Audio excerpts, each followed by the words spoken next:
ఇప్పుడు ఈజీగా వెళ్తే ప్రాబ్లం ఉంది.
सॉरी सॉरी, आवाज नहीं आ रही आपकी। हेलो, हाँ आई सर। जी, अभी आई सर अभी आप आई। ठीक है, थैंक यू सर। कहते हैं पिता रोटी है, पिता कपड़ा है, पिता मकान है, पिता नन्हे से परिंदे का बड़ा आसमान है, पिता है तो बच्चों के सारे सपने हैं, पिता है तो बाजार के सारे खिलौने अपने हैं। आज कैफियत के पार्ट 8 में मैं आपका तारुफ जिस शख्सियत से करवा रहा हूँ, वो हमारी फिल्म इंडस्ट्री का एक जाना माना नाम हामिद अली साहब, जिनको हम प्यार से अजीत जी बुलाते थे। उनके बहुत खूबसूरत से बहुत ही स्मार्ट पुत्र, जिनको हम शहजाद भाई कहते हैं, उनका इस कैफियत पार्ट 8 में स्वागत है सर। आपका सर बहुत बहुत स्वागत इंदौर का, मध्य प्रदेश का, पूरे हिंदुस्तान की जनता के बीच में sir. Thank you very much. Sorry sorry, सबसे पहले हेलो, जी सर, जी सर, बोलिए। आवाज आ रही है मेरी? जी सर। मैं सबसे पहले माफ़ी चाहता हूँ मेरे दर्शकों से, आपसे, कि ये आई थिंक टेक्निकल ग्लिच है, यहाँ पर नेटवर्क का प्रॉब्लम है, बारिश वारिश खूब हुई है और साइक्लोन भी आया, तो सारी चीज़ें यहाँ पर थोड़ी वो है, अस्त व्यस्त जिसको कहते हैं। तो और बहुत बहुत शुक्रिया आपका मुझे आपके इस प्रोग्राम पे बुलाने का। बड़ी तारीफ़ सुनी है मैंने आपके इस प्रोग्राम की, और आपसे तो मेरी मुलाकात पूरी पुरानी है, इंदौर में ही हमारी पहली मुलाकात हुई थी। एंड आप बहुत माशाल्लाह टैलेंटेड और बहुत ही मल्टी टैलेंटेड इंसान है। सर सचमुच सर, आज दिल से एक बात कह रहा हूँ सर, कि जब आपसे पहली जी मुलाकात हुई थी, जाने क्यों सर, एक आपसे एक रेज मिली थी। जबकि आप तो, मैं आपको शहजाद बात कहूँ तो उस समय तो आप इतने मतलब आपकी हाइट जो थी, मैं आपसे जब हाथ में एक छोटी सी ट्रॉफी ले रहा था, वो ट्रॉफी तो न जाने एक छोटा सा, कहते हैं कि वो खिलौना लग रही थी, और मैं तो आपके सामने तो बहुत छोटा लग रहा था। आपके ईश्वर ने, अल्लाह ने आपको जो इतनी प्यारा फिगर दिया है सर, उसके लिए मैं कहूंगा कि आप हमेशा स्वस्थ रहें और सभी के दिलों में रहें सर। और यही कहते हुए कि आपको जिंदगी में, कहते हैं कि लॉयन से लायन और सर रॉबर्ट से रॉबर्ट से जूनियर, जो आज हमारे बीच में जूनियर लॉयन है, मैं उनका उनसे यही कहूंगा कि आपको कैसा लगता है जब पूरा हिंदुस्तान आपको जूनियर लायन कहता बड़ी खुशी होती है, बड़ी खुशी होती है कि सारा शहर मेरे वालिद को लॉयन के नाम से जानता था और मुझे जूनियर लॉयन के नाम से जानता है। और इस बात की भी खुशी है कि अब लोग मेरे वालिद साहब को मुझ में देखते हैं, मेरे थ्रू देखते हैं। इट्स बहुत अच्छी बात है कि हम हमारी लेगेसी जो है उसको कैरी फॉरवर्ड कर रहे हैं। बड़ी खुशी होती है। और आपसे जब मैं पहली बार मिला था तो बहुत, और आपको मैंने देखा था, माशाल्लाह बहुत अच्छा आप करते हैं एंकरिंग। और वो ट्रॉफ़ी है। और जो भी अल्फाज मैंने उस वक्त कहे थे, बिल्कुल दिल से कहे थे कि आप आउटस्टैंडिंग हैं। सर हमारे बीच में सर, आपसे और स्नेह बढ़ाने वाले हमारे बीच में जो शकील भाई हैं, शकील राज जी, उन्होंने हमेशा आपकी इतनी इंतहा तारीफ की है। अभी मुझसे हाँ 4 दिन पहले कह रहे थे कि शहजाद भाई कह रहे थे सतीश से कहना टेंशन छोड़ दे, इस कैफियत को बहुत अच्छी तरह से हम लोग अच्छे मुकाम पर ले जाएंगे।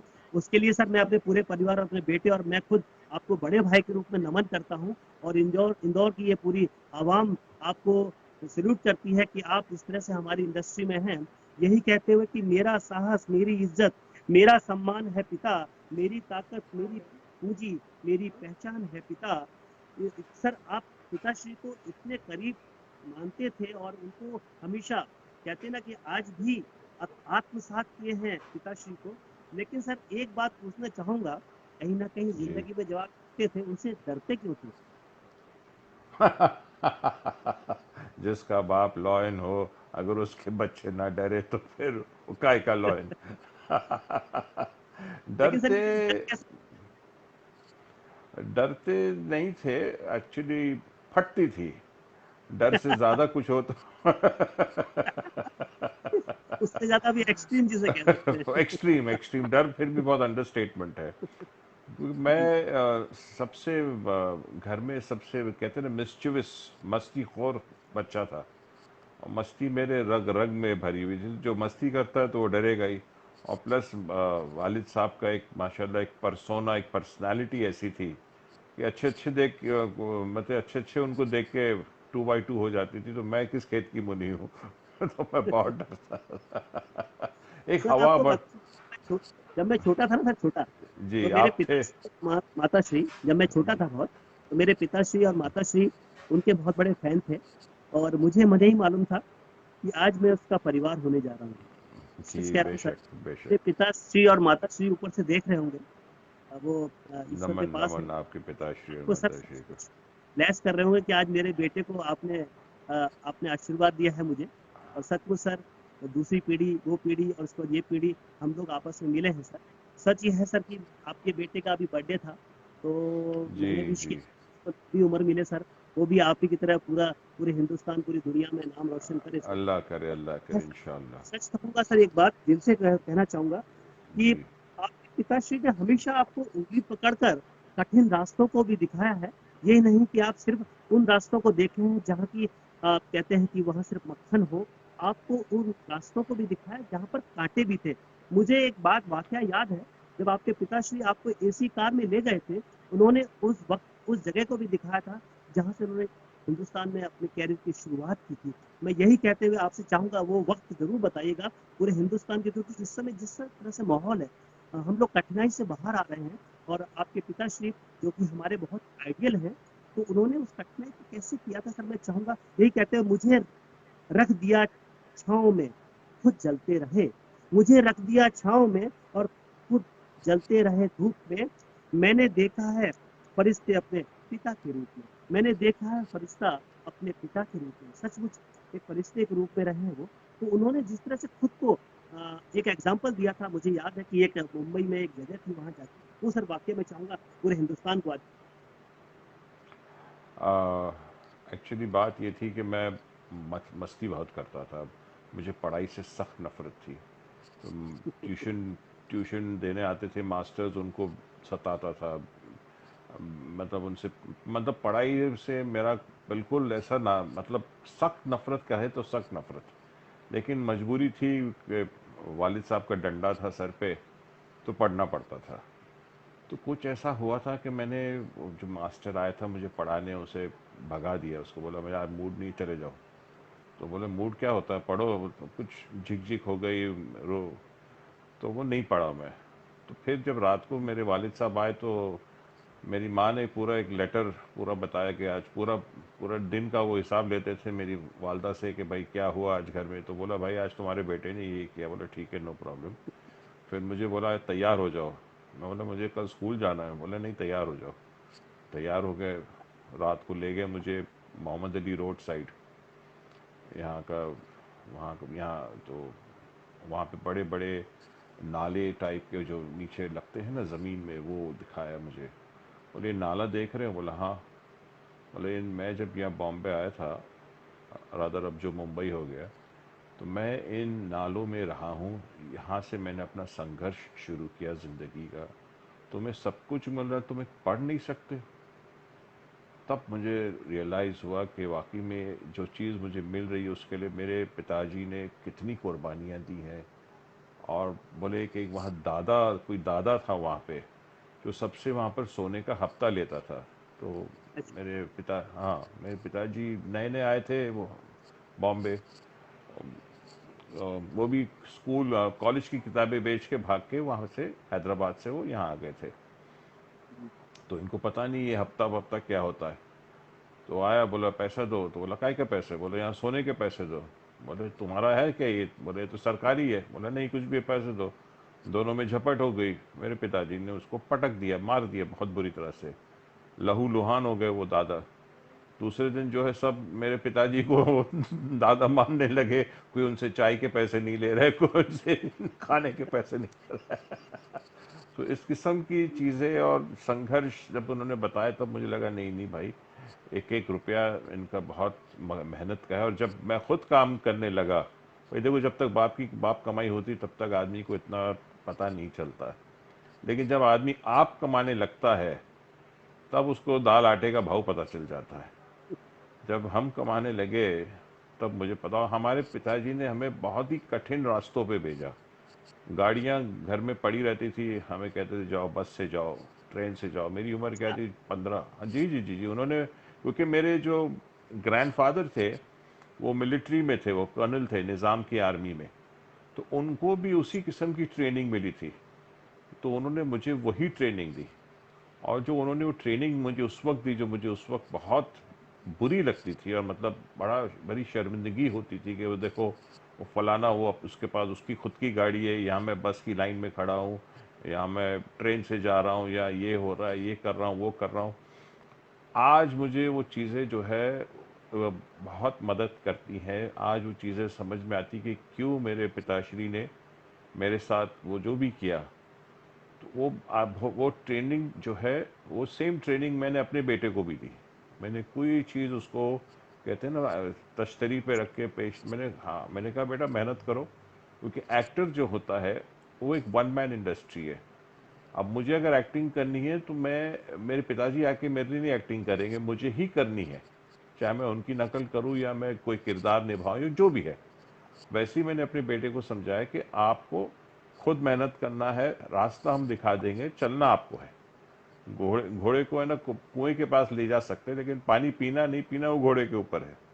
और मेरे पिताजी चाहते थे मैं डॉक्टर बनूं, मैं पढ़ लिख के डॉक्टर बनूं, लेकिन क्या करूं मैं, अनपढ़ हो रहकर एक्टर बन गया।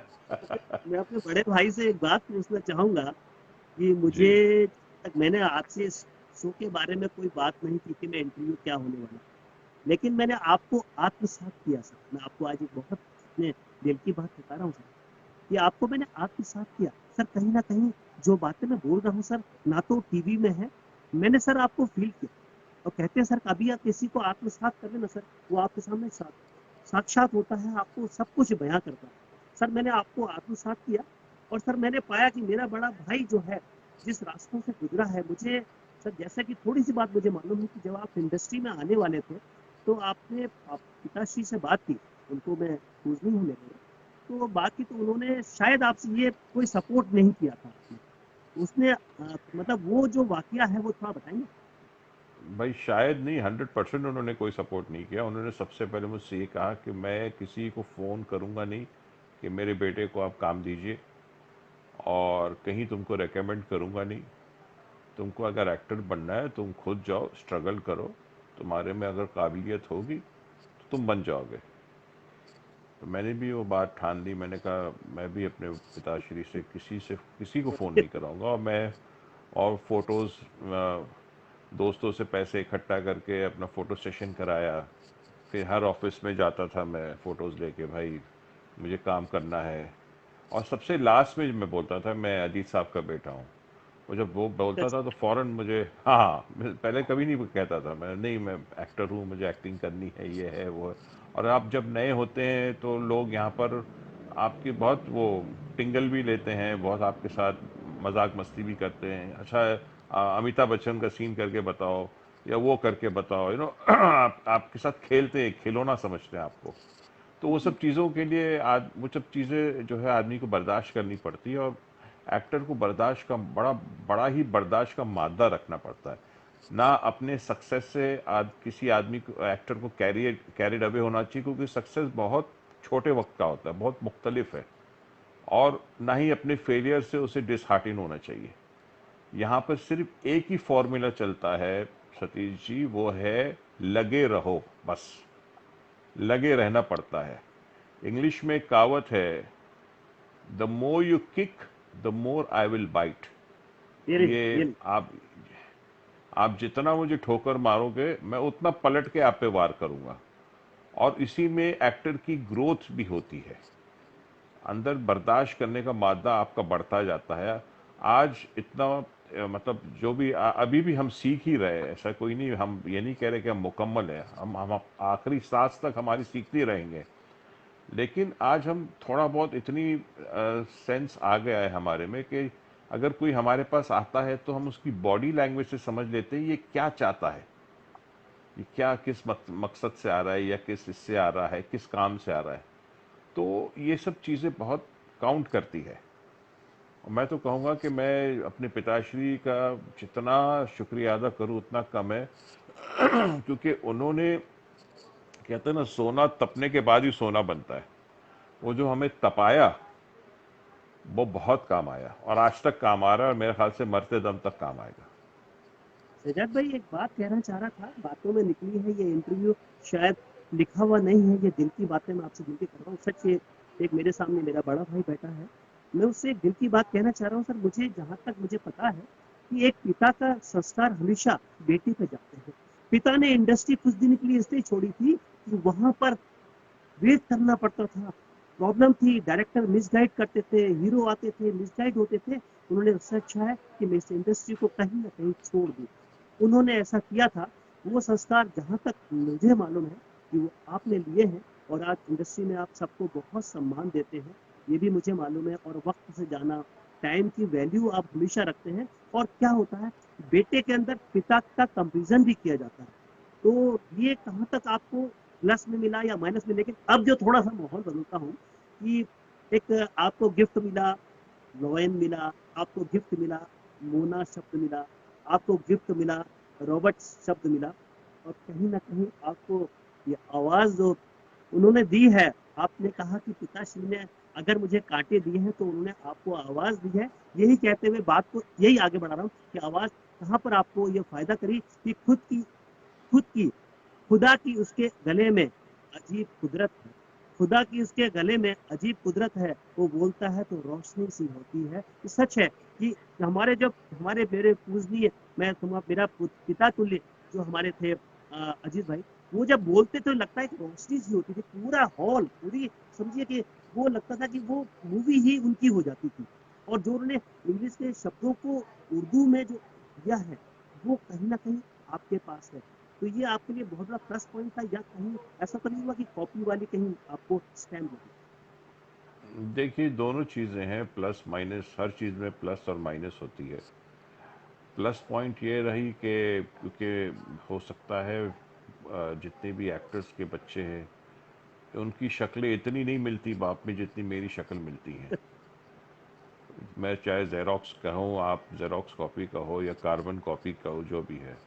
दूसरी बात यह है कि वो उनको मुझ में, जब तक मैं आया इंडस्ट्री में तब तक डैडी जो है वो रिटायर कर चुके थे, उन्होंने इंडस्ट्री छोड़ त्याग दी थी। तो उनको मुझ में एक जवान अजीत साहब नज़र आने लगा। तो उस किस्म के मुझे रोल मिले। मेरी मेरी पहली पिक्चर थी क़यामत से क़यामत तक, आमिर के साथ। उसके बाद फिर अंदाज़ अपना अपना मिली। अंदाज़ अपना अपना एक टर्निंग पॉइंट थी, लेकिन अंदाज़ अपना अपना मुझे इसी शर्त पे मिली कि मैं उसमें मेरे पिताजी की आवाज़ निकालूं। और उस किस्म का रोल भी था, उस रोल की वो मतलब रिक्वायरमेंट भी वो डायरेक्टर के मुताबिक, राज संतोष जी साहब के हिसाब से। तो सर वो हमने वो राजपूत जी का आइडिया था या आपका अपना आइडिया था? नहीं नहीं नहीं नहीं सर, ये हमारे डायरेक्टर राज संतोषी साहब का आइडिया था। क्योंकि अच्छा। वो डैडी के बहुत बड़े फ़ैन थे, तो बोले थोड़ा एक अलग सा उसमें। उस वक्त जब पिक्चर बन रही थी हमें पता नहीं था कि ये पिक्चर एक एपिक हो जाएगी, कल्ट फिल्म हो जाएगा। आज हिंदुस्तान की 10 मशहूर और मारूफ फिल्मों में अंदाज अपना अपना का नाम आता है, और पहली फिल्म आती है मुगले आजम, जिसमें मेरे पिताजी थे। और मेरी शायद 5वीं या 6वीं नंबर पे आती है, लेकिन शुक्र है आ गई उस उन 10 फिल्मों में। मैं इससे सर आगे जाऊं भाई। मैं आपको इस बात के लिए और आगे नमन करता हूँ कि पूरी मूवी हम परिवार के साथ गुदगुदा सकते हैं। मतलब वहां जी पर एक द्व्यर्थी चीज कुछ नहीं है। उसमें जो भी कॉमेडी भी है ना सर, वो ऐसा है कि हम परिवार के साथ बैठ सकते हैं, देख सकते हैं, हंस सकते हैं। और बहुत सारी मूवीज ऐसी हैं उनको सर परिवार के साथ हम देख नहीं सकते, कॉमेडी कहीं द्व्यर्थी हो जाती है। लेकिन सच में आपको सर सल्यूट करता हूँ कि पूरी मूवी में आपने ऐसा सहज लगता है कि मेरे घर में आया हुआ कोई व्यक्ति वो अपनी सहजता से बातें कर रहा है और हम जो है हंस रहे हैं, खिलखिला रहे हैं। सर पूरी मूवी को मैंने कहीं देखा है और उसके छोटे छोटे क्लिप को जाइए तो उसमें लगता है जैसे कोई सहजता आपकी इतनी है, वो हंस जाती सर, हकीकत बताऊं मैं आज, है। हकीकत में आपको बताऊं अंदाज अपना अपना कि मेरी ना फटी रहती थी। जैसी मेरा डायरेक्टर एक्शन बोलता था, मेरी ऐसी फटी रहती थी कि मेरे दिमाग में सिर्फ मेरे डायलॉग्स चलते रहते थे। और कब मेरे और सब बड़े बड़े मंझे हुए एक्टर भी, परेश रावल साहब, विजू खोटे साहब, खैर आमिर सलमान तो मेरे साथ ही बड़े, हम लोग साथ में बड़े हुए। लेकिन इन दो धुरंधरों के बीच में मैं एक चूजा नया सा ना, तो मेरी फटी रहती थी। और ऊपर से मेरा डायरेक्टर जो है राज संतोषी साहब, वो खुद इतने अच्छे एक्टर हैं। अगर हम उनकी सिर्फ नकल कर ले ना, उन्होंने जी बहुत ही बड़े सुपरस्टार को अपने ज़माने के, जो उनकी पहली पिक्चर थी घायल, उन्होंने कहा कि ये उनके अल्फाज थे कि उन्होंने उस हीरो को नेशनल अवार्ड दिला दिया जिसने उनकी सिर्फ 40% नकल की। वो मेरे दिमाग में मेरी बात बैठ गई थी कि भाई कुछ तो इन्हीं की नकल। और बहुत उन्होंने भी मुझे वर्कशॉप किया, मैं उनके साथ बहुत वो किया। और एक चीज़ नेचुरली आ गई, एक जो जो जैसे कैरेक्टर था उसका, वो डम किस्म का, वो और ओवर स्मार्ट, बातें बड़ी बड़ी करते हैं लेकिन रिजल्ट जी कुछ नहीं आता। नहीं आता। महंगे महंगे सूट पहने हैं लेकिन रिजल्ट कुछ नहीं है। तो ये खुद ब खुद एक निकल के आ गया साहब। और वो सारा क्रेडिट जो है मैं मेरे डायरेक्टर को ही देना चाहूँगा, क्योंकि हम तो इस वक्त नए, मेरी दूसरी पिक्चर थी वो। और जी कोई कयामत ऐसी से कोई क्या हाँ, समझ सकते जी, और ऐसी कोई एक्टिंग वैक्टिंग स्कूल में तो हम गए ही नहीं थे। थिएटर जो स्कूल में था, कॉलेज में था, वही किया था। तो बड़ी बड़ी एक्टिंग स्कूल उस वक्त थी नहीं यहाँ पर, और थी भी तो मेरा बाप मुझे भेजता नहीं। खुद जा, खुद कमा, खुद जा, खुद कर। सर जिसकी इस मूवी के बाद घर में कोई रिएक्शन ऐसा हुआ हो जो आप तक आज तक आपने किसी इंटरव्यू में नहीं कहा हो? हाँ, बहुत सारी बातें। घर में एक ही रिएक्शन हुआ कि मेरे वालिद साहब ने पिक्चर पूरी, आज तक उन्होंने मतलब पूरी पिक्चर नहीं देखी, थोड़ी देखी उन्होंने कहा अब वक्त आ गया कि तुम अपनी एक्टिंग करने लगो। मैंने कहा ये मेरा मैंने कहा ये मेरा लॉन्च पैड है। मैंने कहा ये मेरा लॉन्च पैड है, ये मेरा इंट्रोडक्शन है दुनिया को कि मैं आपका बेटा हूँ।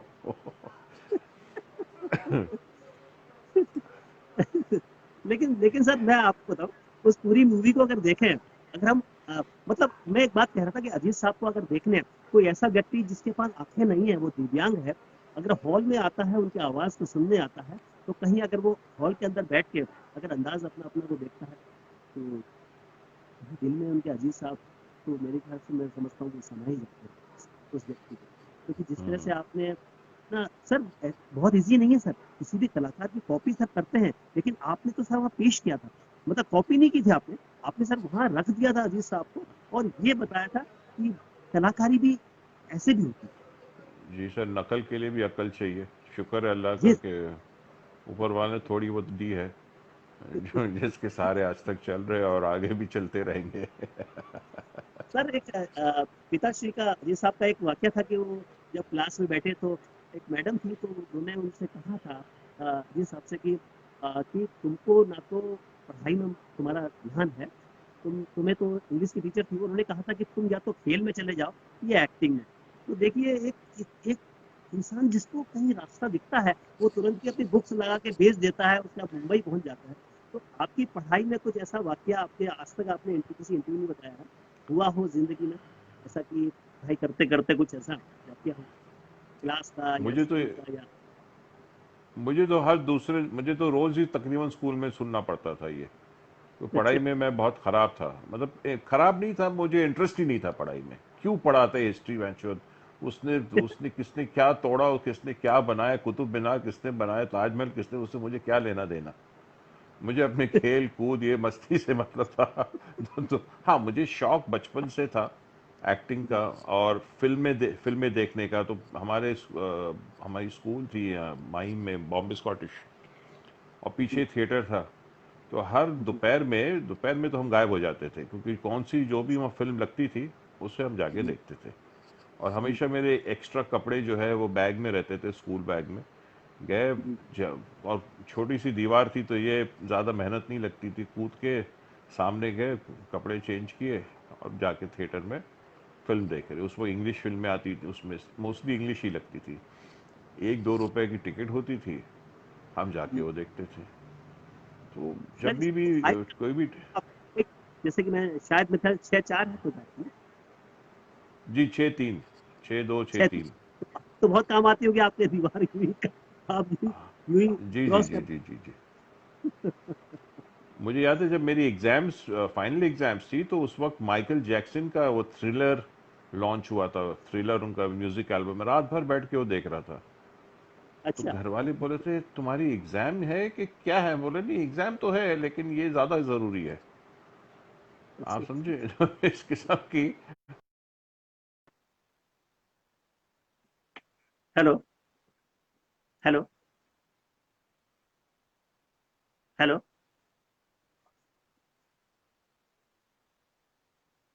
हेलो।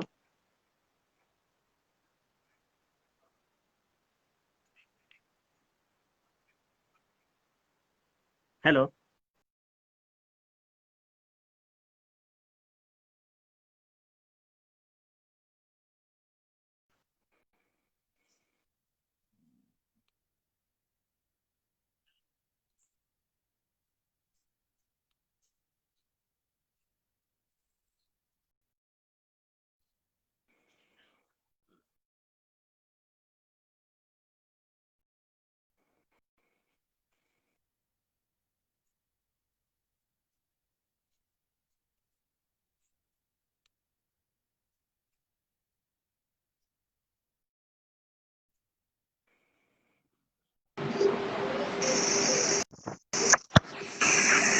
हेलो। तो सर ये जो हमारा जो ये सिलसिला था कि आपके जो स्कूल की मस्तियाँ और आपका स्कूल से बाहर मूवी देखना, इंग्लिश मूवी देखना, कहीं न कहीं आपको आज इंडस्ट्री में वो सपोर्ट तो करता होगा। कहीं न कहीं आपके ज़हन में रहता होगा कि वो एक्टिंग ऐसे होती थी इंग्लिश मूवीज़ में। तो वो भी एक पाठशाला समझूँ उसको मैं? बिल्कुल बिल्कुल, पाठशाला पाठशाला ही है। और काफ़ी उस वक्त सीखने को, और आप आज तक हम सीख ही रहे। अभी तो खैर बहुत एडवांस हो गया है। आप जी। चीज़, आपको जो रेफरेंस भी आजकल ऐसे ही मिलता है कि उस पिक्चर में जैसे उसने किया था, उस फिल्म में जैसे वो किरदार किया था, वैसा मिलता जुलता किरदार है अभी बहुत। लेकिन उस वक्त जब हमने शुरुआत की थी तो रेफरेंसेस बहुत कम होती थी, हमको खुद इमेजिन वर्क करना पड़ता था। और आज तक हम वर्क करते हैं। हमारा जो रियाज, उसको चाहे आप रियाज कहे, लेकिन कैरेक्टर पे वर्क करते हैं हम, क्योंकि हम चाहते हैं कि भाई हम अपनी तरफ से कोई कोशिश ना छोड़े। हमारे हमारी जो जनता है, हमारी ऑडियंस, इतनी प्यारी ऑडियंस है हमारे देश की, हमारे लोग हमें इतना प्यार करते हैं और हम भी उनको बहुत प्यार करते हैं। हम चाहते हैं कि हम उन्हें अच्छे से अच्छा हमारा किरदार करके दिखाए, उनको खुश करने की कोशिश करें। और बाकी देखिए, एक्टर जो होता है सर, वो डायरेक्टर के हाथ का कठपुतली होता है। एक्टर कितनी भी कोशिश कर ले, लेकिन अगर अगर डायरेक्टर चाहे तो वो किरदार और निखर के आता है। और अल्लाह का शुक्र रहा है कि अच्छे अच्छे डायरेक्टर्स के साथ काम किया, और आगे भी उम्मीद करते हैं कि इंशाल्लाह काम करते रहेंगे। अभी सर लास्ट फिल्म आई थी मेरी। जी। ये जहाँ तक सर आ, आपको आत्मसात किया, जहाँ तक आपको सोचा, सर एक इतना प्यारा दिल है आपके अंदर, हमेशा दूसरों की मदद करना, जैसा कि मुझे मालूम है। और ये सच है, मैं ज़्यादा दूर तक नहीं जाऊँगा वो क्योंकि, लेकिन सर आपका एक मैं देखता हूँ आपकी डीपी है, डीपी में जो लॉ एंड मिक्स है, वो लॉ एंड मिक्स जिसमें बहुत बेहतरीन शो है वो। और उस शो में एक आपका बहुत उम्दा शेर है कि एक शेर सुनाता हूँ, जरा गौर से सुनिए, मुझे कुछ नहीं आता, किसी और से सुनिए। तो मैं उस शख्सियत से मैं चाहूंगा एक खूबसूरत सा डायलॉग हमारे बीच में, जो कि गुरदीप भाई बहुत देर से मुझे कह रहे हैं। हमारे गुरदीप भाई हमेशा मेरे शो में, अनिल श्रीवास्तव जी हमेशा मेरे शो में रहते हैं, विक्रम बजाज जी, ये लोग का इंतजार कर रहे हैं कि आप एक बेहतरीन सा, अखिलेश रावत जी हैं, वो कह रहे हैं आप एक डायलॉग, जो कि ईश्वर ने आपको बेहतरीन एक आवाज दी है जिसमें रोशनी है, उस रोशनी से इस फेसबुक को महका दी। मैं एक्चुअली मुझे सबसे अच्छा डायलॉग मेरे वालिद का अगर है तो कालीचरण फिल्म का डायलॉग मुझे बहुत अच्छा लगता है। जब हीरो शत्रुघ्न सिन्हा साहब हीरो है उस फिल्म के, वो आते हैं और उन्हें डराते हैं, धमकाते हैं, और मेरे वालिद साहब कहते हैं, इंस्पेक्टर प्रभाकर पहुंच के यहाँ दौड़ भाग कर, बड़ी बड़ी बातें करना तो बहुत आसान है। सारा शहर और उसके तमाम सैटेलाइट्स मुझे लॉयन के नाम से जानते हैं, और इस शहर में मेरी वही हैसियत है जो जंगल में शेर की होती है। एक फिश टैंक होती है, उसको गिरा देते हैं, वो मछलियां जमीन पे तड़प रही हैं। पानी के बिना मछलियां कैसे तड़पती है, मैं भी ठीक तुम्हें इसी तरह तड़पाऊंगा। रॉबर्ट, इस हरामजादे इंस्पेक्टर को लिक्विड ऑक्सीजन में डाल दो। लिक्विड इसे जीने नहीं देगा और ऑक्सीजन देगा, और अगर ये तब भी नहीं मरता तो इसे सुई लगाकर साइड में फेंक दो। लोग समझेंगे इसने सुइसाइड किया है। ये मेरा एडिशन था उसमें। यही कहूंगा, यूं ही चलकर नहीं है तर्ज सुखन आया है, पाँव दाबे बुजुर्गों के तो ये फन आया है। सर अगर मैं आंखें बंद कर लूं, सर लगता है अजीज साहब मेरे सामने बैठे हैं। सर ईश्वर जी। ने बहुत ही कम लोगों को सर ये चीज दी है कि पिता की कॉपी कर दी हो। आज सर मेरा बेटा भी है, मुकेश जी गाता है, मैं एंकरिंग करता हूँ, वो बहुत बहुत मुझे आत्मसात करता है, लेकिन आपको सर ऐसा लगता है जैसे पिताश्री ने आपको कांटे भी दिखाए तो कहीं ना कहीं आशीर्वाद बहुत जबरदस्त दिया है, क्योंकि उन्होंने उस लम्हे को झेला है। मैं सर आपको अब थोड़ा आगे ले जाता हूँ कि अगर इंडस्ट्री में दीवार, शोले, ये मूवी बनी है, तो सर मैं उस महान शख्सियत को कहूंगा कि अजीज साहब के कारण बनी है, क्योंकि सलीम साहब को भी वो ही लेके आए थे और उन्होंने अपने घर में रखा था। ऐसे व्यक्तित्व को सर पूरे इंदौर, पूरे हिंदुस्तान और पूरे दुनिया से शायद बहुत कम लोग जानते हो कि सलीम साहब को अजीज साहब ही लेके आए थे, उन्होंने अपने घर में रखा और वहाँ इंडस्ट्री में उनको इंट्रो कराया था। इसे इस बात के लिए सर पूरे हिंदुस्तान, पूरे दुनिया की ओर से सर नमन करता हूँ कि इतना प्यारा इंसान, जिसने कि आज इतना बेहतरीन कलाकार, सलमान खान भी इसीलिए तो है सर इंडस्ट्री में। और यही कहते हुए सर सब कि आपने जिस तरह से किया है सर, बहुत बहुत जबरदस्त सर आपके परिवार ने किया है, हमें दिया है। सर मैं कहूंगा कि आपके इंदौर में सर एक शख्स है जो कि मधुरम स्वीट्स वाले हैं, तो उन्होंने मुझे वाकया बताया था कि आपके विजेंद्र धाटके जी जब मुंबई आते थे तो वो मधुरम से स्वीट्स ले जाते थे। तो आपके पिताश्री ने उन मधुरम वालों की बहुत तारीफ की थी, तो वो मिल्क केक स्पेशली बनाते हैं। और आज जब उनको पता चला कि आप मेरे साथ हैं, तो उन्होंने मुझे सर मिठाई का डब्बा और नमकीन भेजी है कि सर के चाहे आप खाओ, लेकिन सर को बता देना कि आज भी मधुरम बहुत याद करता है आपके परिवार को। सर कुछ कहना चाहेंगे सर? मैं मुझे याद है एक आध बार मैंने भी जब चखा था वो स्वीट्स मधुराम की, और मेरे वालिद बहुत फ़ैन थे उस स्वीट शॉप के, बहुत ज़्यादा चाहते थे उससे। वो मिल्क केक वाकई में सही है, आपने सही पकड़ा, वो मिल्क केक उनकी सबसे बड़ी कमज़ोरी थी वो, जबकि वो मीठा बहुत कम खाते थे, लेकिन वो सिर्फ यहाँ मधुराम स्वीट्स का ही खाते थे वो मीठा मोस्टली। जी सर। जी। तो उनको कहूँगा कि ऐसे ही अच्छा मिल्क केक बनाते रहिए, और इंशाल्लाह नहीं नहीं हम सर, जिस दिन मैं आएंगे। आपके पास भिजवाने वाला हूँ सर। मैं जब थोड़ा सा नॉर्मल हो जाए तो मिल्क केक तो आपको भिजवाने वाला हूँ। आखिर सर रिश्ता जुड़ा है, इंशाल्लाह इंशाल्लाह। तो पक्का सर भिजवाऊंगा। ये सर ये नहीं कि मैं इंटरव्यू बोल रहा हूँ। और मेरा सर हम्म, इंटरव्यू की कैफियत जो है, ये आज की डेट में पूरे हिंदुस्तान में इसलिए ज्यादा लोकप्रिय हो रहा है क्योंकि मैंने हमेशा कोशिश की है कि वो बातें जो सिर्फ फिल्मों की बातें ना होकर हमारे घर, हमारे परिवार, हमारे दिल की बातें हैं। तो सर सच है कि आज पूरे इंदौर ने ये जाना होगा कि मधुरम स्वीट्स को मुंबई में भी कितना प्यार मिलता है, या इंदौर को मुंबई में कितना प्यार मिलता है। और सर इस प्यारे इंसान को सर मैंने बहुत, अगर आत्मसात किया है, तो एक चीज और मैं सर आपको बताऊं कि इस समय जबकि पूरा हिंदुस्तान बहुत परेशान है और जी चाहते हैं, अभी सर मैंने आपका सुना है, आपसे जब बातें हुई कि पूरे हिंदुस्तान में दोबारा से एक हरियाली सी आ जाए, पानी बरसे और पूरा हिंदुस्तान हरा भरा हो जाए, यही कहते हुए कि गरज बरस प्यासी धरती को फिर पानी दे मौला, चिड़ियों को दाना बच्चों को गुड़धानी दे मौला, दो और दो का जोड़ हमेशा चार कहाँ होता है, सोच समझ वालों को नादानी दे मौला। सर आप, मुझे मालूम है कि बहुत अच्छा काम भी कर रहे हैं लोगों की, आप बहुत सेवा करते हैं सर, कुछ कहना चाहेंगे सर इस समय जो चल रहा है? इस समय जो हम सब ये जो समय है हम सब के लिए इम्तिहान है। जो भी इंसान जिंदा है इस धरती पर, उसके लिए ये समय इम्तिहान का समय है।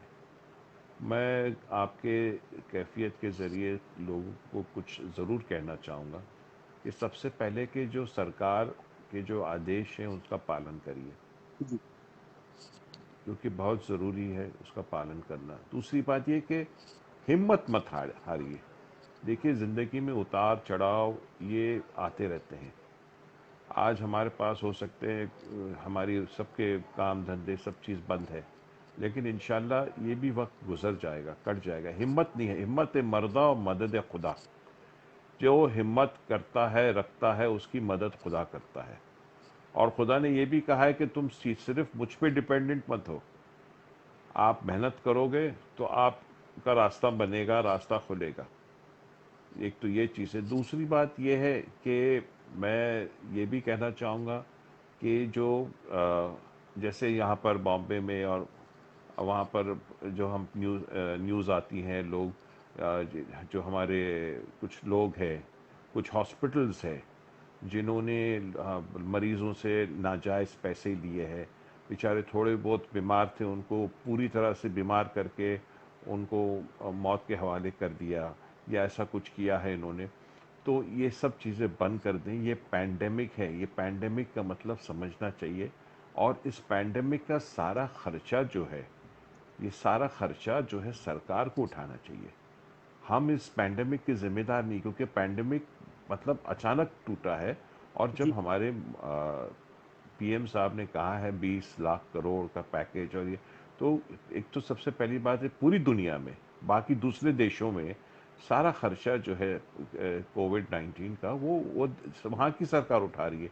यहाँ पर जो जिनको टेस्ट करना है वो टेस्ट नहीं कर पा रहे, क्योंकि एक एक टेस्ट यहाँ पर 3,000 4,000 5,000 रुपए के टेस्ट हो रहे।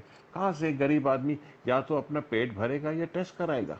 सही। ऊपर से टेस्ट के बाद क्वारंटीन सेंटर्स में भेज देते। क्वारंटीन सेंटर्स कुछ ठीक है, कुछ बहुत ख़राब है, खाने को नहीं है वहाँ पर। बहुत सारी चीज़ें, बहुत सारे बहुत अफसोस की, जो मुझे सबसे ज़्यादा अफसोस इस बात का होता है सतीश जी, वो इस बात का होता है कि लोग इसमें भी अपना उल्लू सीधा कर रहे हैं, इसमें भी लोगों से पैसा लूट रहे हैं, ये सब बेईमानी कर रहे हैं। अल्लाह इन सब लोगों का बेड़ा गर्क करे। मैं ये डंके की चोट पे कहूँगा कि जो लोग भोले भाले मासूम लोगों का नाजायज़ फ़ायदा उठा रहे हैं, उनसे पैसे लूट रहे, चाहे वो कोई भी हो, किसी भी कहीं का भी हो, उसका अल्लाह बेड़ा गर्क करे। क्योंकि ऐसे वक्त पे अगर उसने इंसानियत नहीं रखा, इंसानियत का जज्बा नहीं रखा, तो लानत है उस इंसान पे। वो इंसान नहीं, वो हैवान है, दरिंदा है वो। ऐसे वक्त पे आप, कोई बीमार आ रहा है, आप उसकी बीमारी, हॉस्पिटल, एक आदमी बीमार होता है उसको 10 हॉस्पिटल जाना पड़ता है, पता चला उसी में उसका दम निकल जाता है। ये सब क्यों कर रहे भाई? पैसा ही चाहिए, तो ऐसे वक्त पे भी तुमको पैसा चाहिए, वो पैसा तुमको नहीं फलेगा। नहीं फलेगा सर, नहीं तुमने फलेगा, सही बात है। इस तुमने समय अगर एक किसी, तो होनी चाहिए, और ना ही सर इस समय ये जो वक्त है सर, एक दूसरे का हाथ पकड़ के सब प्यार से चलना चाहिए सर। बेशक बेशक, शहबाज भाई आए थे मेरे इंटरव्यू में, तो सर मैंने उनसे एक बात कही थी, शहबाज भाई, इस कोविड को, इस जो ये लॉकडाउन है खुलने के बाद ना सर, मैं कुछ सोच करूंगा जिसमें किताबें इकट्ठी करूंगा।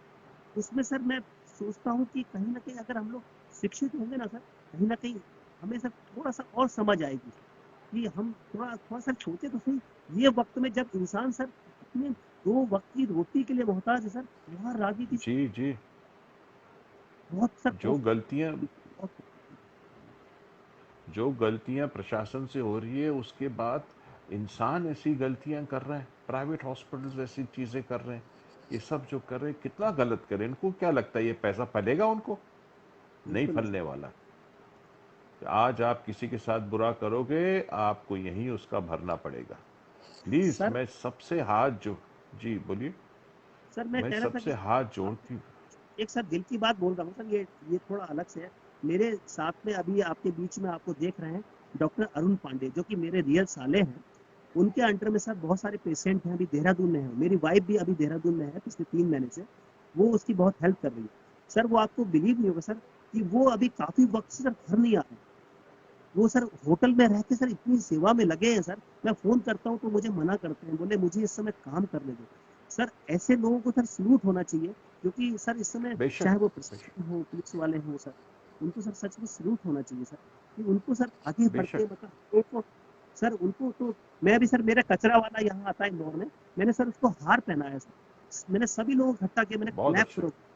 मैंने सर कि सर इस समय तो वक्त है कि हम इंसान बन जाएं सर। इस समय बेशक। तो एक कुछ कुछ तो पल है सर।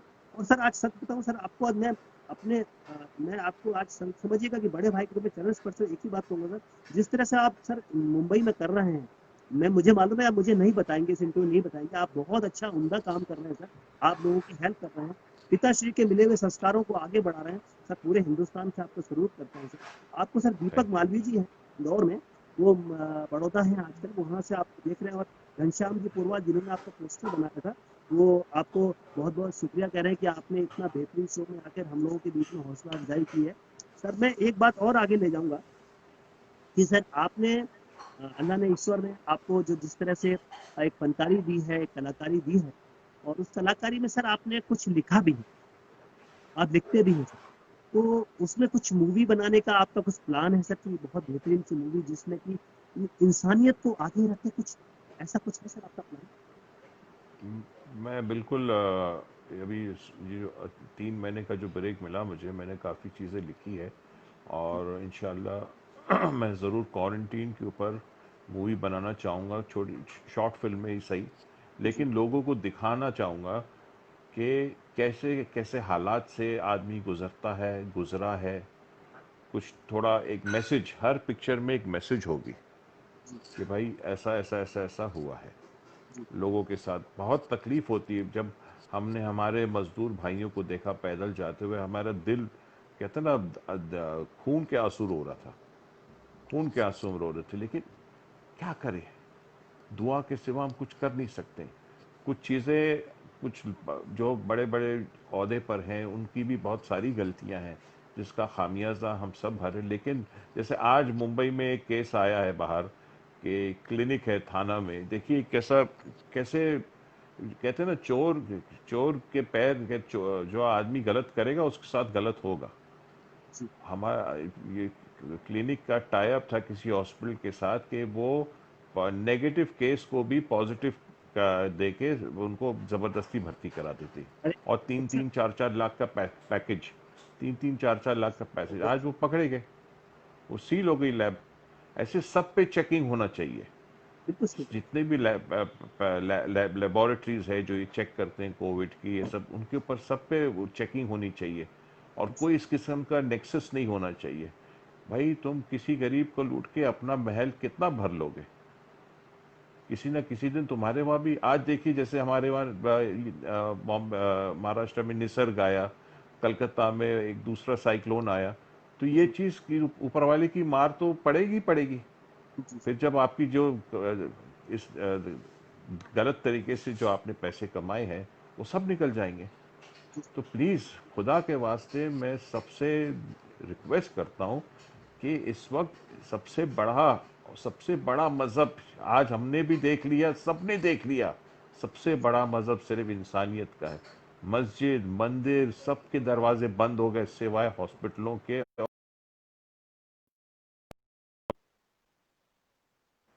बिल्कुल सही कह रहे हैं सर। मेरे साथ भी इंदौर में सर अभी जैसे नासिर भाई, अगर आप जानते हो नासिर भाई को, इम्तियाज भाई अगर आप जानते हो, पिताश्री का जब आंखों का ऑपरेशन था, डॉक्टर हार्डिया ने, डॉक्टर हार्डिया के यहाँ हुआ था, तो उन्होंने भी आपको बहुत कहा है कि याद दिला दीजिएगा उनको, हमारा सलाम कहिएगा आप कि आप हमेशा वालेकुम सलाम। सही स्वस्थ रहें, खुश रहें।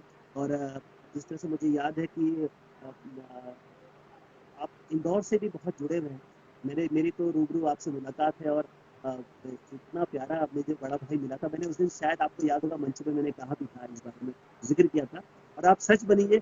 सच आपको आज मैं पूरे हिंदुस्तान में एक बात कहना चाहता हूँ कि शहजाद भाई से जब भी बात करता हूँ, मुझे तो लगता ही नहीं है कि स्टार, इतने बड़े स्टार से बात कर रहा हूँ। मुझे लगता है एक पवित्र आत्मा जिससे बात करके मेरा मन जो है, मेरे मन को लगता है शाही स्नान हो जाता है। सच कह रहा हूँ सर, आज को ये इनको आप चाहे सर आप किसी भी तरह से लें, लेकिन मुझे ही लगता है आज भी कि जिस तरह से जो शख्सियत मेरे सामने बैठी है, मुझे मुझे मेरे सर अपने आपके बहुत करीब मित्र हैं इंदौर में, शकील भाई, शकील बराज जी ने एक ही शब्द कहा और शहजाद भाई ने एक ही बात शकील से कहना, कोई टेंशन ना ले, हमेशा उसके साथ हो। सर इतना बड़ी शख्सियत अगर मेरे साथ है, सर कैफियत का मकसद यही है कि मैं जो पूरे हिंदुस्तान में आज कहीं ना कहीं सर डाउनफॉल हुआ है, ये कहीं सोचिए कि सर चार दीवारी के अंदर सर लोग परेशान हो गए।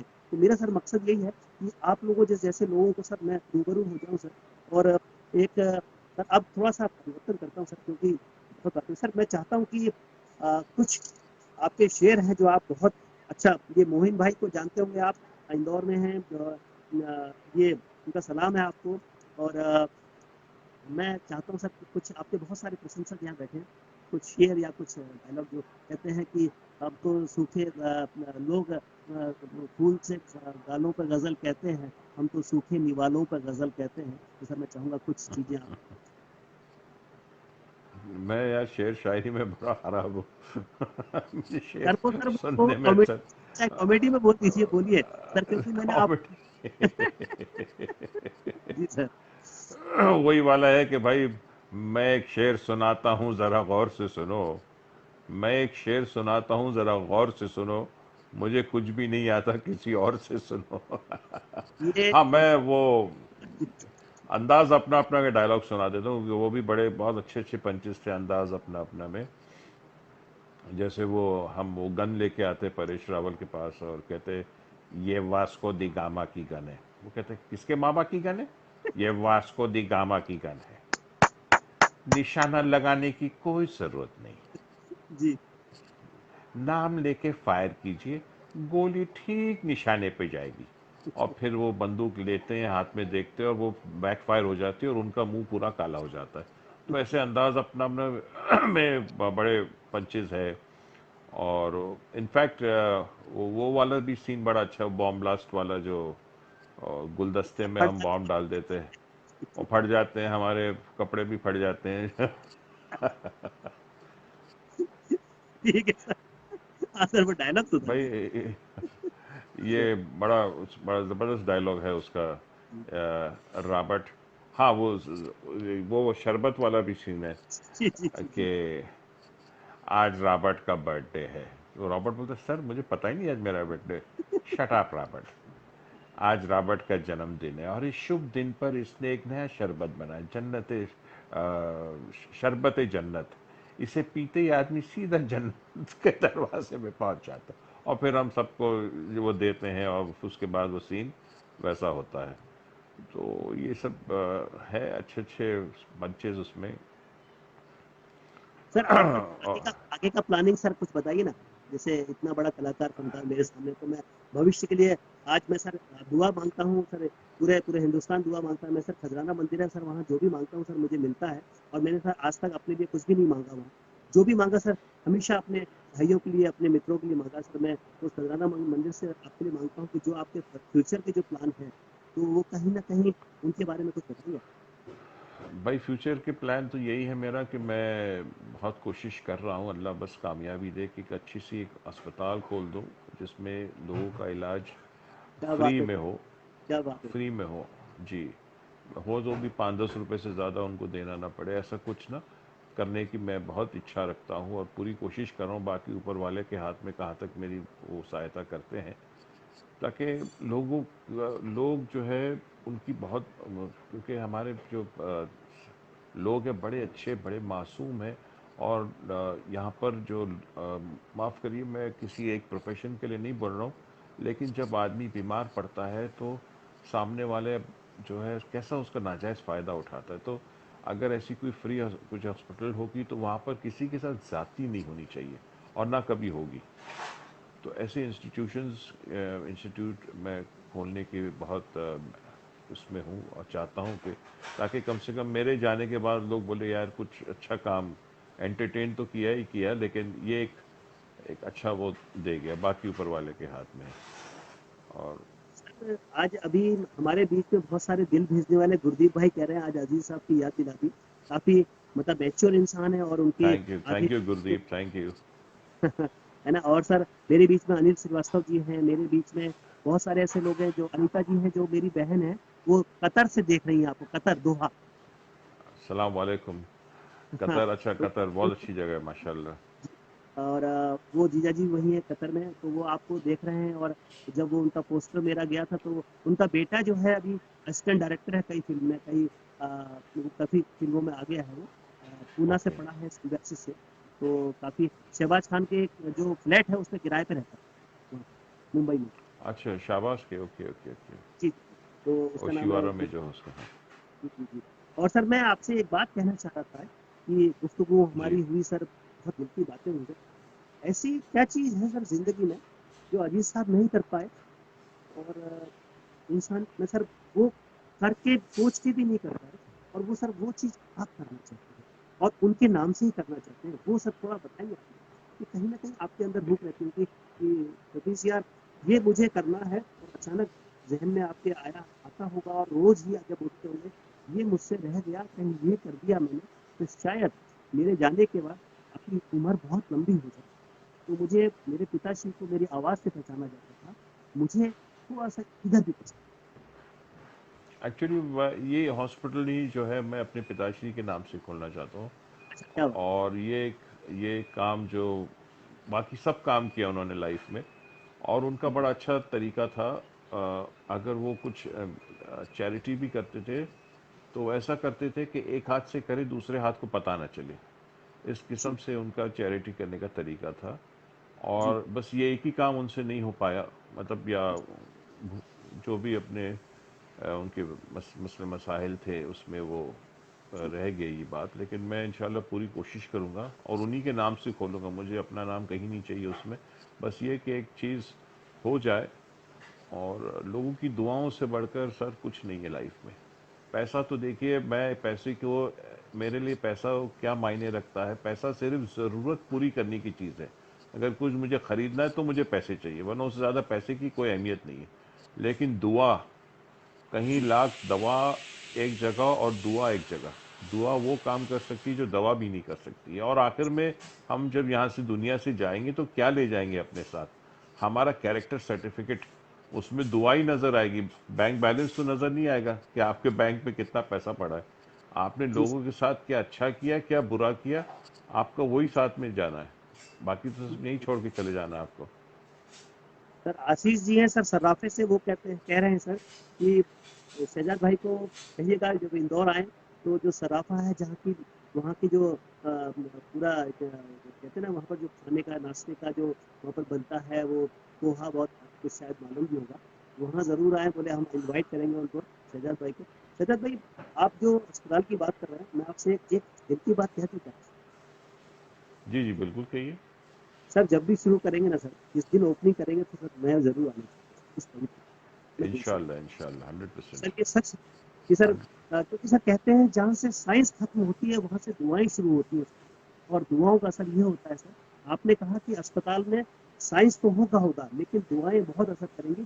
तो मैं समझता हूँ कि सर उस अस्पताल में आके लोग हमेशा ठीक होके ही जाएंगे, क्योंकि सर क्या है कि ठीक होने का मतलब सिर्फ यहाँ पर डॉक्टर अच्छे होने का नहीं है, वहाँ दिल से किया हुआ इलाज भी होता है जब ठीक होते हैं। और सर जहाँ पर सोच इतनी पवित्र है, वहाँ पर उस सोच के साथ जब अस्पताल शुरू होगा सर, तो नेचुरली सर वहाँ पर पेशेंट आने वाला यही कहेगा कि सचमुच यहाँ पर मुझे छीला नहीं जा, मैं खुल के बोल रहा हूँ, मुझे छीला नहीं जा हाँ, रहा खुल के कुछ। बोलिए सर, देखिए जो कुछ है खुल के बोलिए। आप अभी जमाना जो है वो खुल के बोलने का है, दब के क्यों रहे हम? जी, अब अंग्रेज जब तक थे हम पे राज किए, हमको दबा के चले गए। अब हमको क्या, वो आदत, वो सिस्टम से बाहर निकलना है।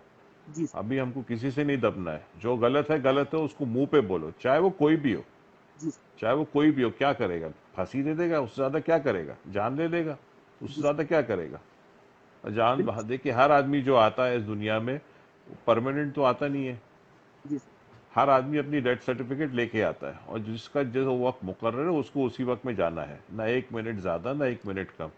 तो जियो तो शेर की तरह, मर्द की तरह, और जो भी गलत कर रहा हो उसके मुंह पे बोलो भाई तुम गलत कर रहे हो, ये जाती क्या कर रहे हो। बात है। सर मैं भी सर यही कहता हूँ, मैंने नमन को भी संस्कार दिए हैं हाँ। कि हमेशा जो है सर ईश्वर से, अल्लाह से डरो, बाकी सर किसी से डरने की जरूरत नहीं है नहीं सर। नहीं, और जो ऊपर वाले से डरेगा वो कभी भी गलत काम नहीं करेगा। जिसको ऊपर वाले का डर है, खौफ है, जो जिसको नहीं है वो फिर कुछ भी कर सकता है। कुछ भी कर सकते हैं। तो सर इस लॉइन जी। के बारे में जो स्मार्ट बॉय जो एक वो भी एक आपका रहा, तो कुछ डायलॉग जो आपके अपने हैं सर, जो और अजीत साहब से वो जो डायलॉग रहे हैं, वो सर कुछ 2-3 डायलॉग, क्योंकि मोइन भाई कह रहे हैं कि आप बहुत बेहतरीन इंसान है, आप जानते भी होंगे ये आमिर खान साहब के जो खानदान जो आवाज़ नहीं आ रही है आपकी। सर जो इंदौर से हैं, आमिर खान साहब गाने के हैं, तो वो आपको कह रहे हैं कि बहुत नेक दिल इंसान है आप, आपको सर सलूट किया जाता है। और आशीष भाई कह थैंक यू, रहे हैं, थैंक यू। तो सर मैं चाहूंगा 2-3 डायलॉग जो पूरे हिंदुस्तान जो जिसमें कि आपकी एक कहते हैं ना कि आपको पहचान वहीं से मिलती है, आपकी रोशनी जो है वो आवाज की वहां पर है, तो कुछ पिताश्री के डायलॉग चाहूंगा आपसे। पिताश्री के तो इतने सारे डायलॉग्स हैं, मैं क्या बताऊं। वो बड़ा अच्छा, मुझे उनके कुछ बड़े अच्छे डायलॉग्स हैं, सीन्स हैं रादर। वो जी। जंजीर फिल्म थी उनकी, वो और मोना डार्लिंग बैठे हैं, तो तो वो कहते ये। ब्रेसलेट जी टूटा हुआ जी सर जी वो। जी, बच्चन साहब थे उसमें, और प्राण प्राण साहब थे। जी जी। तो बैठे और कहते हैं कि ये सारा काम मैंने पाटिल साहब से सीखा है। तो मोना कहती, तेजा, पहली बार मैं तुम्हारे मुंह से किसी की तारीफ सुन रही हूँ। ये पाटिल साहब से कहाँ होंगे? बड़े अफसोस उनकी मौत हो गई। अच्छा, उनकी मौत कैसे हुई? उनको भी मैंने ही मारा। मतलब जिनसे सीखा उन्हीं को मारा।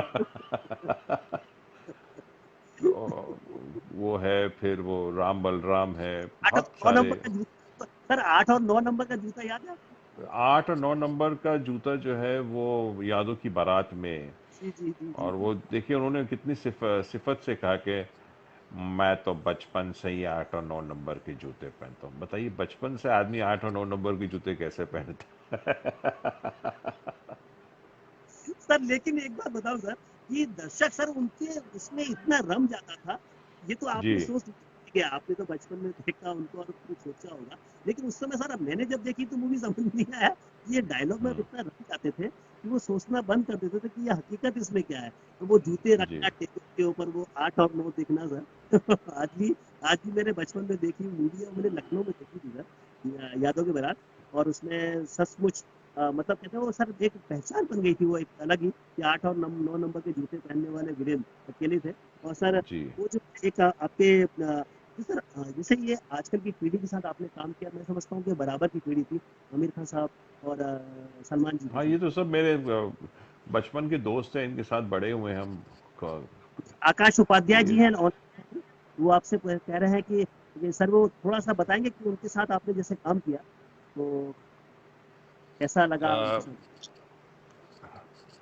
अ, एक जो है बहुत सीरियस एक्टर है जिसका नाम आमिर है, आमिर और जी। एक जो है वो मस्करा एक्टर है जिसका नाम सलमान है। सर इनके बारे में यही कह सकता हूँ मैं। एक बहुत सीरियस, बहुत डेडिकेटेड है, और एक अपने मस्ती में मस्त रहता है, लेकिन काम दोनों अपना करके जाते हैं। सबसे अच्छी बात यह है। और उस वक्त जब मैंने उनके साथ किया था तो बहुत दोनों नए थे। आमिर के साथ मेरी दूसरी फिल्म थी, सलमान के साथ पहली। अभी मैंने पिछले साल ही मेरी फिल्म रिलीज हुई सलमान के साथ, भारत। वो जी भारत, सलमान अरे खान जो है जो, जी, तो वो जो अंदाज अपना अपना में थे वो अभी भी वैसे ही है, कम से कम हाँ हमारे साथ। और बाकी जो उनके जो पुराने जो क्लोज बडीज़ है, और बहुत अच्छे इंसान है सलमान। इसके साथ काम करना तो ऐसा लगता ही नहीं कि हम काम कर रहे हैं, ऐसा लग रहा है हम माशाल्लाह कोई पिकनिक पे आए हैं। और एकदम स्मूथ सेलिंग, कोई टेंशन नहीं। जैसे जैसे कुछ एक्टर्स के, हीरोज़ के साथ हमने काम किया, हीरो आ गया, अरे हीरो आ गया, जल्दी ये सेट करो। तो लोग एक माहौल सा बना देते हैं। सलमान के साथ ऐसा कुछ नहीं, एकदम कूल, काम, कंपोज, चलो भाई चलो भाई काम करते हैं, ये है, इस किस्म का है। एंड वाकई सर में मैं दोनों सर बहुत बिल्कुल अच्छे, जी जी जी सर जी जी सर दोनों वाकई में बहुत अच्छे इंसान भी हैं और बहुत प्यारे इंसान हैं। और वाकई में ऊपर वाले ने अगर उन दोनों को नवाजा है तो उनके उनके जो सोच है, उनका जो दिल है, और जो भी करते हैं बेचारे दिल से करते हैं। आई रियली, मतलब इन दोनों के लिए hats off, I salute Aamir and Salman. और मेरे लिए तो हमेशा दोनों बहुत वो रहे हैं, बहुत ख्याल रखा है दोनों ने मेरा। कभी भी कुछ भी बात हो, कुछ कंसल्ट करना हो, कुछ भी हो, तो हमेशा मेरे लिए खड़े रहे उन लोग। आ, उनका जितना मैं मैं शुक्र बड़े अदा करूँ उतना मैं कम है। वैसे एक बात और कहूंगा सर कि आपने दूसरों की जी तारीफें मैं सर परसों घर पे बात कर रहा था सर कि मैंने कहा था सर कि इंटरव्यू ये कैफियत है ऐसा नहीं है कि बहुत बड़ा कोई ऐसा मैं इंडस्ट्री वाली बात कर रहा था सर मैं कह रहा था सर कि जैसे इंडस्ट्री में आज सलीम साहब है सलीम साहब अगर सलीम साहब ने कह दिया सलमान आज ब्लैक ड्रेस पहननी है उनका मतलब सोच सर और सलमान मैं जहां तक मुझे मालूम है कि वो उनको फॉलो करते हैं बहुत रिस्पेक्ट करते हैं अपने पिताश्री की ऐसे ही सर आप भी अपने पिताश्री को सर, ये तो आवाज़ नहीं आ रही आपकी सतीश भाई, आवाज़ नहीं आ रही। मैं सर कह रहा था कि जैसे आप सलमान जी हैं और अपने सलीम साहब हैं सलीम साहब की सलमान साहब का बहुत इज्जत करते हैं अपने पिताश्री की कोई भी बात आज भी वो बहुत मानते हैं उसी तरह सर आप भी अपने पिताश्री की बहुत बात मानते थे हमेशा जब जब उन्होंने रास्ता दिखाया था आपको कि ये रास्ता है मैं यहाँ से आया हूँ तब आपने उसको आत्मसात किया समझा कि ये रास्ता कठिन था और आज मैं जहाँ पर भी हूँ अगर मेरे पास स्पून है तो वो ये स्पून है बहुत ज्यादा इसमें काम किया गया धूप में तो सर इन लोगों ने जिन लोगों ने भी अपना कहीं मुकाम हासिल किया है तो सर कहीं ना कहीं पिताश्री का आशीर्वाद उनके साथ बहुत रहा और आपके साथ भी यही है कि आपके साथ बेशक। जो आशीर्वाद है लेकिन सर मैं आपसे आज की डेट में पूछना चाहूंगा दिलीप मालवी जी है वो पूछ रहे हैं कि आज जो विलेन है पिताश्री के सामने जो विलेन थे और आज के विलेन को सर कहाँ तक देखते हैं आज विलेन है कहाँ, मुझे आप ये बताइए। मैंने तो देखा ही नहीं विलेन। मेरे ख्याल से अमरीश पुरी साहब जो है वो आखिरी विलेन थे। जी पिताश्री के बाद अगर कोई थे तो अमरीश पुरी साहब थे, उसके बाद तो विलेन तो है ही नहीं। या तो जो हमारे हीरोज है वही विलेन का रोल कर देते हैं, और कुछ ऐसा विलेन एज सच, या हालात जो है वो विलेन बन जाते हैं। विलेन एज सच नज़र नहीं आ रहा है अभी। जो एक आज भी वो पुरी साहब और अजीत साहब की जो जगह है वो वेकेंट है। मुझे जी नहीं लगता कोई यंग विलेन भी ऐसा है नहीं। यंग विलेन जो है वो वेकेंट है वो जगह, उनकी जगह। क्योंकि अभी हो सकता है उस किस्म की फिल्में नहीं बन रही है, रियल सिनेमा बन रहा है जो भी। अभी मैंने एक फिल्म की थी, 6 मार्च को रिलीज हुई, उसके बाद लॉकडाउन शुरू हो गया। उसका नाम था कामयाब। संजय जी, फिल्म का नाम था कामयाब, और संजय मिश्रा हीरो थे उसमें। मैंने डॉन का कैरेक्टर किया था। तो वो पिक्चर शाहरुख खान साहब ने रिलीज़ की, प्रोड्यूस की और रिलीज़ की। और वो बहुत अच्छा उसका रिस्पांस रहा। उसमें बड़ी अभी ओटीटी पर भी आ गई वो फिल्म। तो अब वो एक फिल्म इंडस्ट्री के ऊपर ही फिल्म, एक जूनियर आर्टिस्ट की कहानी है कि कैसे वो एक सीन करने के बाद वो कामयाब हो जाता है, और फिर वो एक बहुत अच्छा सब्जेक्ट है। वो देखेंगे तो लोग, और पूरी फिल्म इंडस्ट्री के ऊपर, तो उसमें फिल्म इंडस्ट्री की सच्चाई और मतलब जो है हकीकत, वो काफ़ी हद तक दिखाई गई है। देखिए ये इंडस्ट्री दूर से, कहते हैं ना, दूर के ढोल सुहाने, हाँ हाँ जी दूर से दूर के ढोल सुहाने, लेकिन इसमें बहुत मेहनत। जितना ये इंडस्ट्री हमको देती नहीं है ना सर, उससे ज़्यादा हमसे लेती है। देखती हूँ हाँ, बहुत ज़्यादा हमसे लेती है। और देती बहुत कम है लेकिन लेती बहुत ज़्यादा है। लेकिन हम उसी में खुश हैं। जी जी जी। सर मैं बहुत। मेरे बीच मोइन खान जी हैं इंदौर से वो कहते हैं कि मुगले आजम का एक डायलॉग जो पिताश्री ने बोला था वो आपके आवाज में मैं चाहूंगा साहिब आलम, मैं महाबली की आंखों में शोले देख के आ रहा हूँ। तो मैंने इस पे जोक बनाया था कि ऐसा कौन सा एक्टर है जिसने मुगले आजम के टाइम शोले फिल्म देखी थी। लोग समझ नहीं पाते थे ये क्या कह रहा हूँ। मैंने कहा वो थे दुर्जन सिंह। उनका डायलॉग है उस फिल्म में, जी साहिब आलम, मैं महाबली की आंखों में शोले देख के आ रहा हूँ। अभी एक काम करते हैं पांडे जी, सतीश जी, जी कि जो हमारे आपके जो व्यूअर्स हैं उनकी जो सवालात है उसका जवाब देते थोड़ा सा, जी जी है सर। ना? जी जी जी, उनका नाम लेके, उनका नाम बता के। जी जी। गुरदीप गुरदीप भाई हमारे बीच है। जी, गुरदीप, हाय गुरदीप, कैसे हो गुरदीप? गुरदीप भाई सर आपसे उनका सवालात है।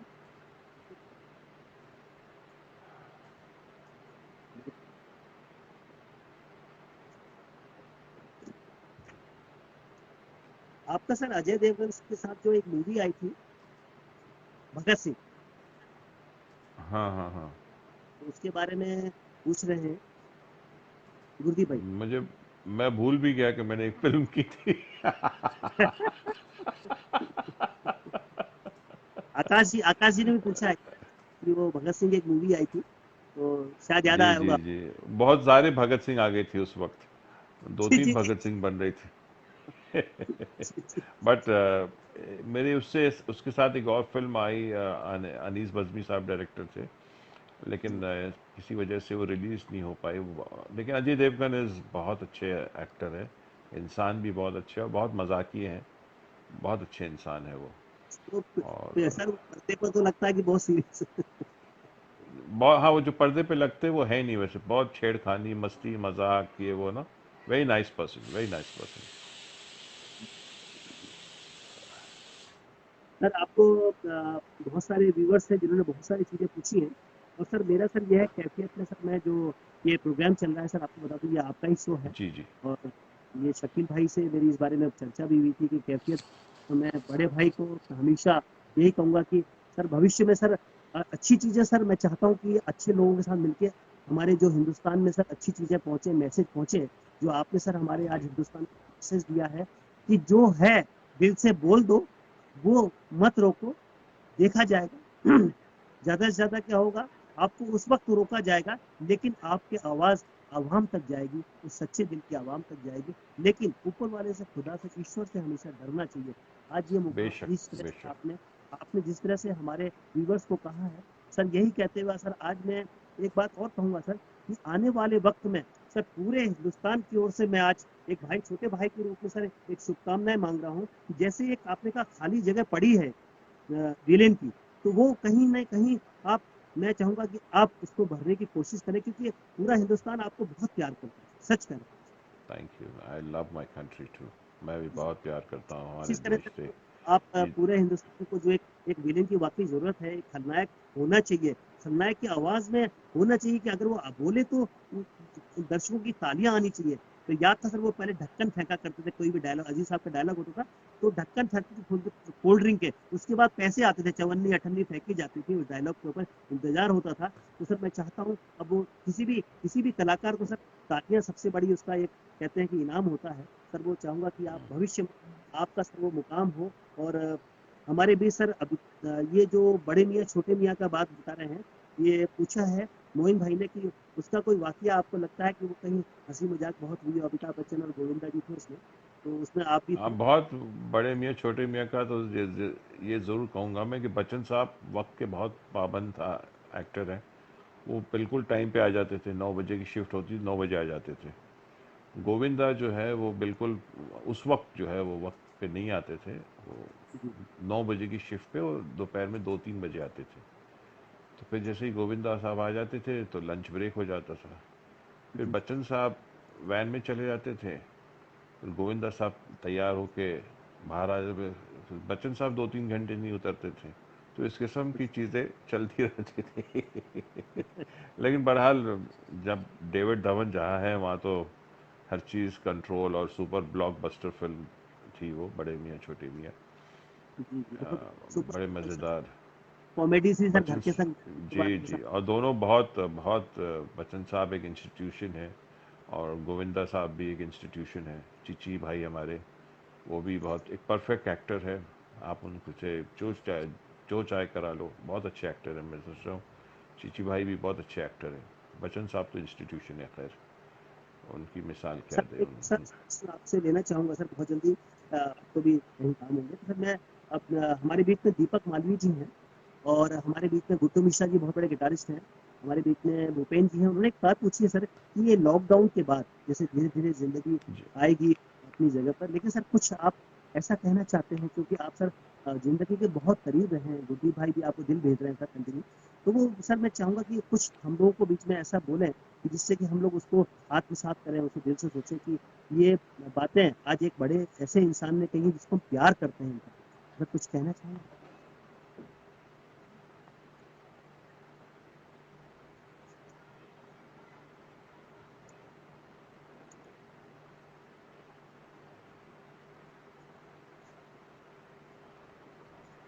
सर आवाज़ आ रही है सर? हेलो? आवाज़ आ रही है, एको हो रही है, एको हो रही है। हाँ। हाँ, बताइए।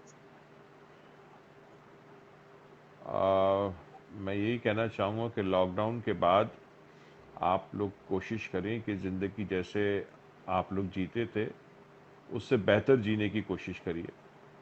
अगर आप 10 घंटा काम करते थे तो कोशिश करिए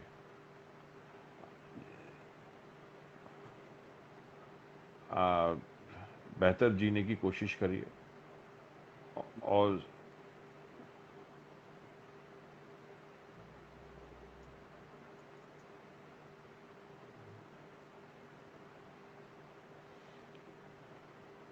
हेलो? हेलो? कोशिश करिए कि आप ज़्यादा से ज़्यादा काम करें और जी, जी। ज़्यादा सही से कहा। ज़्यादा वक्त ज़्यादा से ज़्यादा वक्त अपने फैमिली के साथ गुजारें, क्योंकि आखिर में इस लॉकडाउन में सबको ये समझ में आ गया कि घर में जो घर वाले हैं उनका साथ, उनका प्यार, उनका स्नेह जो है वो कोई और नहीं दे सकता। चाहे बाहर आपकी कितनी भी गर्लफ्रेंड्स हो, लेकिन घर वाली होती है। बिल्कुल सही कहा, बिल्कुल सही सर। सर यही है कहते हुए कि आपको आज मैंने काफ़ी वक़्त लिया और आपने दिल की बातें करी। सर यही कहते हुए कि आपने जिस तरह से सर पूरे दुनिया में और अपने मुंबई में या पूरे हिंदुस्तान में या मध्य प्रदेश में, इंदौर में जिस तरह से लोगों का दिल जीता है कि दिया हूँ और दिए का फ़र्ज़ पूरा कर रहा हूँ मैं, अंधेरे से कहो रुको, उजाला कर रहा हूँ मैं। आपका हॉस्पिटल के लिए सर बोल रहा हूँ जो आपके व्यूज़ हैं कि दिया हूँ और दिए का फ़र्ज़ पूरा कर रहा हूँ मैं, अंधेरे से कहो रोके उजाला कर रहा हूँ मैं, किसी तूफान की साजिश से मेरा कुछ न बिगड़ेगा, अब कश्ती नहीं खुद पर भरोसा कर रहा हूँ मैं सर आप आखिरी अल्फाज कुछ आपके जो इंदौर के या पूरे मदरस में कुछ कहना चाहेंगे? ये इंटरव्यू का आपका आखिरी पल है और मैं बहुत बहुत शुभकामनाएं देता हूँ, कुछ कहना चाहेंगे सर?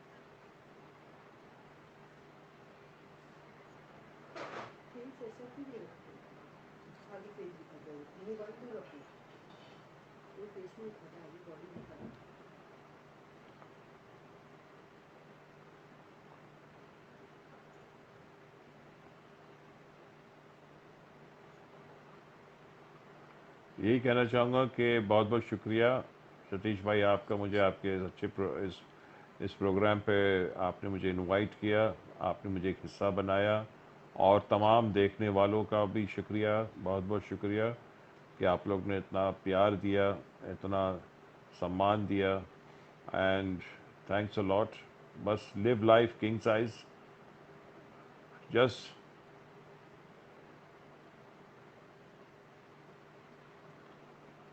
आज सर मैं आपको यही कहते हुए विदा लेना चाहूँगा आपसे कि सचमुच आज जो मैंने रिश्ता जोड़ने की कोशिश की है, मालवा की ज़मीं से, मालवा की खुशबू से, आपको सचमुच पूरे इंदौर का आपको असीम स्नेह है, आपको प्यार है, आपको सचमुच वंदन करता हूँ कि आप कामयाबी आपको बेइंतहा कामयाबी मिले और ये दिल से कह रहा हूँ आज कि जब भी हॉस्पिटल की बात होगी, तो सर ओपनिंग होगी तो मैं सच सर उस दिन पवित्र मन से आपके पास इंशाल्लाह। तो मैं ज़रूर आऊँगा वहाँ पर और उस चीज़ को जो आपने एक सच्चे मन से इंसानियत का एक आपने जो एक शुरुआत की है, एक कहूँगा कि हॉस्पिटल के द्वारा जिसमें कि शुभकामनाएँ ज़्यादा होंगी, डॉक्टर्स तो बहुत अच्छे होंगे लेकिन शुभकामनाएँ भी ज़्यादा होंगी, पेशेंट को बहुत कम पैसा देना पड़ेगा। सर इससे बड़ा काम सर इस दुनिया में हो भी नहीं सकता क्योंकि इस दुनिया में जो भी रहता है उसे कहीं न कहीं अस्पताल जाना पड़ता है। सर ये बहुत अच्छा आपका सर ये कहाँ तक पहुँची सर ये जो आपने अस्पताल की बात की थी, ये कहाँ तक पहुँची है? हाँ, अभी?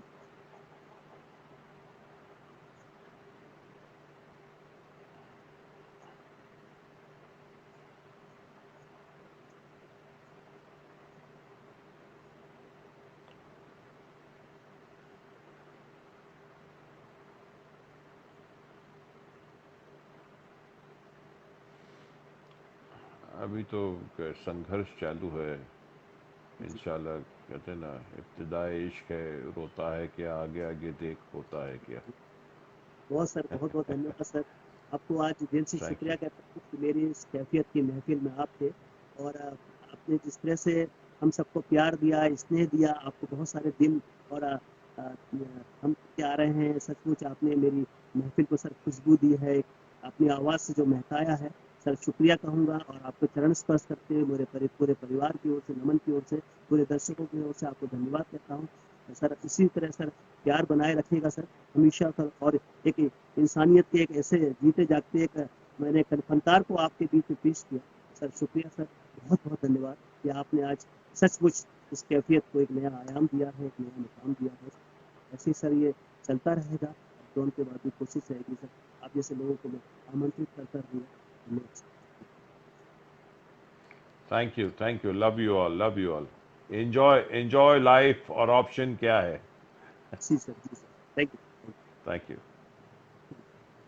आज थे हमारे बीच में फिल्म इंडस्ट्री के जाने माने कलाकार, जो कि हमारे दिलों में रहते हैं।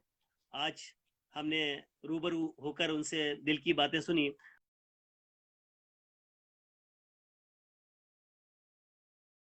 गेस्ट थे, उन्होंने जिस तरह से एक सिंपली हमसे बातें की, उसके लिए बहुत बहुत धन्यवाद।